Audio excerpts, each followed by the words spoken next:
মানিকপুৰৰ চকীহালীত নিশা ডকাইতিকাণ্ড লুটিলে 606 kilogram মুৰ্গী।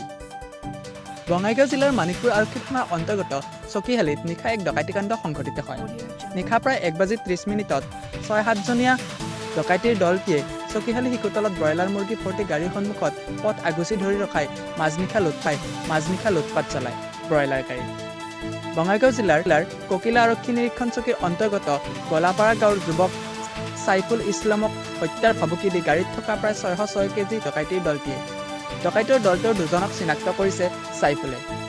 কদ্দুছ খান আৰু ৰুবুল আলী নামৰ ডকাইত দুজনক চিনি পাইছে। ডকাইত দুজনৰ ঘৰ বৰপেটা জিলাৰ খাৰিচালত বুলি জানিব। গলাপাৰা গাঁৱৰ সাইফুল ইছলামে নাম্বাৰপাৰা ব্ৰিজ বজাৰত ব্ৰইলাৰ মুৰ্গীৰ দোকান কৰি কোনোমতে পৰিয়ালটো পোহপাল দি আহিছে। জানিব দিয়া মতে ক্ষুদ্ৰ ব্যৱসায়ী সাইফুলে অভয়াপুৰীৰ পৰা 606 কেজি 800 গ্ৰাম ব্ৰইলাৰ মুৰ্গী ক্ৰয় কৰি লৈ আহি থকাৰ সময়তে পূৰ্বৰ পৰা পৰিকল্পিতভাৱে ৰৈ থকা ডকাইতৰ দলটোৱে চকীহালী চিৰাৰ মেলৰ কাষত আগভেটি ধৰে। চিঞৰিলে হত্যাৰ ভাবুকি দি ডকাইতি কাণ্ড সংঘটিত কৰে। ৰাতিপুৱা যদিও আৰক্ষীয়ে গ্ৰেপ্তাৰ কৰিব পৰা নাই। এই ঘটনাই অঞ্চলটোত চাঞ্চল্যৰ সৃষ্টি কৰিছে।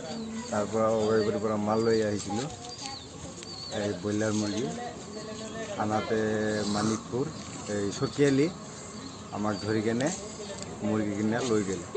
কিমান কেজি মুৰ্গী আছিল? 606 কেজি। সময় কিমান আছিল তেতিয়া? সময় 1:30 বজাত ৰাতি। মানে কি আপোনাক আগুৰি ধৰিছিল? আগুৰি ধৰিছিল। মানুহ কিমান আছিল অনুমানিক? মানুহ 7জনমান আছে। চিনি পাইছে নেকি? চিনি পাইছিল দুটাক।